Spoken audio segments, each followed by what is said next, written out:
La vie de Valérie Côté a complètement changé en janvier dernier après avoir contracté la COVID-19. 10 mois plus tard, la femme de Magog a toujours des séquelles. Au début, j'avais de la misère avec le bruit et la lumière. Fait que je ne pouvais même pas regarder la télévision.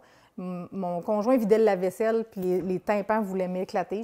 J'ai hâte qu'on comprenne pourquoi. Pourquoi moi, puis pas elle à côté de moi. Tu sais, ma sœur a eu 3 fois la COVID, puis elle est en pleine forme, là. Et pourtant, Valérie était une femme très active, elle qui pratiquait le crossfit et le vélo de montagne.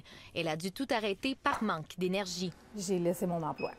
Oui, je suis partie en arrêt de maladie. Dans l'idéal, c'est de faire 1 heure de travail, 1 heure de repos. C'est pas viable dans une entreprise, là, de me faire un lit dans le coin pour dire, OK, on va... Puis me trouver quelqu'un pour me remplacer à chaque fois. C'est pas viable. C'est pour ça que j'ai commencé à faire des soins chez moi en alternant les rendez-vous avec des clientes et les repos.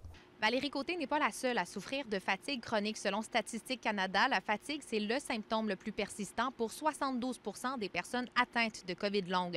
Parmi les autres symptômes courants, on trouve notamment les troubles du sommeil et de la mémoire, l'essoufflement, l'anxiété et la dépression. Valérie Côté a consulté la clinique de COVID longue de Sherbrooke pilotée par le CIUS de l'Estrichus. Faute de traitement au Québec, elle s'est tournée vers une clinique américaine. Là, j'ai décidé de vouloir suivre le protocole. Mais j'ai eu un mur qui était assez gros, c'est que ça me prend un médecin ici pour me prescrire les médicaments. Eux ne peuvent pas. Fait que là, il m'a donné 3 médicaments à faire, puis il a envoyé le rapport au médecin ici aussi au Québec. J'ai vu quand même une différence, mais ça fait 7 jours. Fait que j'aimerais que les gens qui veulent l'essayer, parce qu'ici, on n'a pas d'option, bien, qu'ils puissent l'avoir. Pour l'instant, il est difficile de savoir pourquoi il n'y a pas de traitement au Québec.